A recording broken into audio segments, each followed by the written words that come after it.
So hello everyone, first of all I welcome you all to my YouTube channel that is English with Sahil Mishra. तो आज हम fixed preposition पढ़ने वाले हैं। इसके पहले हमने प्रीपोजिशन की एक क्लास की है जिसमें हमने प्रीपोजिशन को जाना, उसकी डिफिनीशन को सीखा और कुछ प्रीपोजिशन का यूज कहाँ पे किया जाता है ये हमने सीखा था। आज की क्लास जो है वो हमारी फिक्स्ड प्रीपोजिशन पे बेस्ड है। ठीक है, अभी फिक्स्ड प्रीपोजिशन की 1 से 2 क्लासेज और होंगी क्योंकि सारे फिक्स्ड प्रीपोजिशन को एक वीडियो में करना पॉसिबल नहीं है, अदरवाइज फिर वीडियो लंबी हो जाएगी। ठीक है, तो इंग्लिश में जब भी इन शब्दों का यूज करें तो इनके बाद इन्हीं प्रीपोजिशन का यूज करें, ना कि किसी दूसरे का। ठीक है, तो जो हमारा पहला वर्ड है वो है एब्सेंट। अब एब्सेंट के साथ हमेशा फ्रॉम आता है जिसका मतलब क्या होता है, अनुपस्थित रहना या अनुपस्थित होना। जैसे he is absent from Monday, यानी वो मंडे से एब्सेंट है, तो एब्सेंट के साथ हमेशा क्या आएगा, फ्रॉम। अगला वर्ड है हमारा एक्सीड। अब एक्सीड के साथ हमेशा टू आता है जिसका मतलब होता है स्वीकार करना। जैसे सी एक्सीडेड टू माई रिक्वेस्ट, उसने मेरी रिक्वेस्ट स्वीकार की, तो एक्सीडेड के साथ हमेशा टू का यूज करते हैं। नेक्स्ट जो हमारा वर्ड है वो अकॉर्डिंग। अकॉर्डिंग के साथ हमेशा टू आता है जिसका मतलब क्या होता है, के अनुसार। जैसे she works according to her capacity, यानी वो अपने कैपेसिटी के अकॉर्डिंग वर्क करती है, तो अकॉर्डिंग के साथ हमेशा टू आता है जिसका मतलब होता है के अनुसार। अगला वर्ड है हमारा एक्ट। एक्ट के साथ हमेशा अपॉन आता है जिसका मतलब एक्ट अपॉन का मतलब होता है के अनुसार कार्य करना। ठीक है, जैसे we must act upon your advice, यानी हमें तुम्हारी एडवाइस के अकॉर्डिंग ही वर्क करना चाहिए। ठीक है, तुम्हारी एडवाइस के अनुसार ही वर्क करना चाहिए। ठीक है, तो एक्ट अपॉन का मतलब होता है के अनुसार कार्य करना। ठीक है, अगला वर्ड है हमारा एक्यूज। एक्यूज के साथ हमेशा ऑफ का यूज किया जाता है। एक्यूज ऑफ का मतलब होता है किसी के ऊपर दोष लगाना, आरोप लगाना। जैसे he has been accused of murder, यानी उसके ऊपर मर्डर का आरोप लग चुका है, तो एक्यूज आपका मतलब होता है किसी के ऊपर आरोप लगाना। ठीक है, अगला वर्ड है हमारा एडॉप्ट। ठीक है, एडॉप्ट टू का मतलब होता है अपने आप को ढालना या फिर अपने आप को किसी सिचुएशन के अकॉर्डिंग अनुकूल बनाना। ठीक है, जैसे we should adopted our self to the condition. ठीक है, यानी हमें अपने आप को कंडीशन के अकॉर्डिंग ढालना चाहिए, तो we should adopted our self to the condition. तो एडॉप्ट के साथ हमेशा टू आता है जिसका मतलब होता है अपने आप को किसी परिस्थिति के अनुकूल ढालना। ठीक है, अगला वर्ड है हमारा अफ्रेड। अफ्रेड के साथ हमेशा ऑफ आता है जिसका मतलब क्या होता है, डरना या फिर भयभीत होना, अफ्रेड ऑफ। जैसे she is afraid of the dogs. ठीक है, यानी वो डॉग से भयभीत होती है या भयभीत है, तो अफ्रेड के साथ हमेशा ऑफ का यूज किया जाता है। जो हमारा नेक्स्ट वर्ड है वो है अफेक्शन। अब अफेक्शन के साथ फॉर का यूज करते हैं जिसका मतलब होता है प्रेम, स्नेह या फिर लगाव होना। ठीक है, जैसे mother has great affection for her child, यानी एक माँ का अपने बच्चे के प्रति बहुत ज़्यादा प्यार स्नेह होता है। ठीक है, तो अफेक्शन के साथ हमेशा फॉर का यूज करते हैं। अगला वर्ड है हमारा एग्री। एग्री के साथ हम विथ का यूज करते हैं जिसका मतलब होता है सहमत होना। एग्री के साथ टू भी आता है, तो जब हम किसी पर्सन से एग्री करते हैं तो विथ आता है, और जब किसी के प्रपोजल से एग्री करते हैं तो वहाँ पे टू आता है। ठीक है, जैसे आई एग्री विथ यू, यानी मैं तुमसे सहमत हूँ, यहाँ पर्सन से सहमत है इसलिए क्या आया है, विथ। नीचे अगला एग्जांपल है they agree to your proposal. ठीक है, यानी वो तुम्हारे प्रपोजल से सहमत हुए। ठीक है, तो जब प्रपोजल से सहमत होंगे तो एग्री के साथ टू आएगा, अगर पर्सन से सहमत होंगे तो एग्री के साथ विथ का यूज किया जाएगा। ठीक है, अगला वर्ड है हमारा एंग्री। अब एंग्री के साथ भी विथ आता है और एंग्री के साथ एट भी आता है, तो जब किसी व्यक्ति से एंग्री होते हैं तो विथ लगाते हैं, और जब किसी थिंग यानी वस्तु से एंग्री हो तो वहाँ पे एट का यूज करते हैं। जैसे एग्जांपल है she was angry with me, यानी वह मुझसे क्रोधित थी। ठीक है, तो यहाँ पर्सन के साथ क्रोधित है इसलिए क्या आया है, विथ। नीचे वाला एग्जांपल है I am angry at your fault, यानी मैं तुम्हारे फॉल्ट से क्रोधित हूँ। ठीक है, तुम्हारी गलती से, तो यहाँ पे वस्तु की बात की जा रही है इसलिए एंग्री के साथ क्या आया है, एट। ठीक है, अगला हमारा वर्ड है अप्लाई। अप्लाई के साथ फॉर भी आता है और अप्लाई के साथ टू भी आता है। जब हम कहीं पे किसी जॉब के लिए अप्लाई करते हैं तो वहाँ पे अप्लाई के साथ किसका यूज किया जाता है, फॉर का यूज किया जाता है। ठीक है, और जब हम किसी को लेटर वगैरह लिखते हैं तो वहाँ पे अप्लाई के साथ टू का यूज करते हैं। जैसे I applied for the post of clerk, यानी क्लर्क की पोस्ट के लिए मैंने अप्लाई किया, तो यहाँ पे अप्लाई के साथ क्या आया, फॉर। अगला एग्जाम्पल है ही अप्लाइड टू द मैनेजर, उसने मैनेजर को अप्लाई किया यानी लेटर लिखा, तो वहाँ पे अप्लाई के साथ किसका यूज किया गया, टू का। ओके, चलिए अगला वर्ड है हमारा अराइव। अब अराइव के साथ हमेशा क्या आता है, एट। ठीक है, जिसका मतलब होता है किसी जगह पर पहुंचना।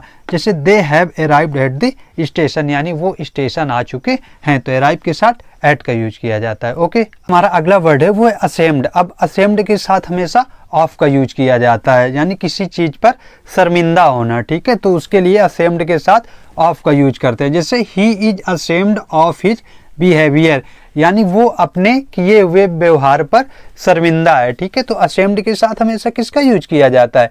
ऑफ का, जिसका मीनिंग होता है किसी चीज पर शर्मिंदा होना, ठीक है। अगला वर्ड है हमारा आस्क। आस्क के साथ हमेशा फॉर का यूज होता है, जिसका मीनिंग क्या होता है?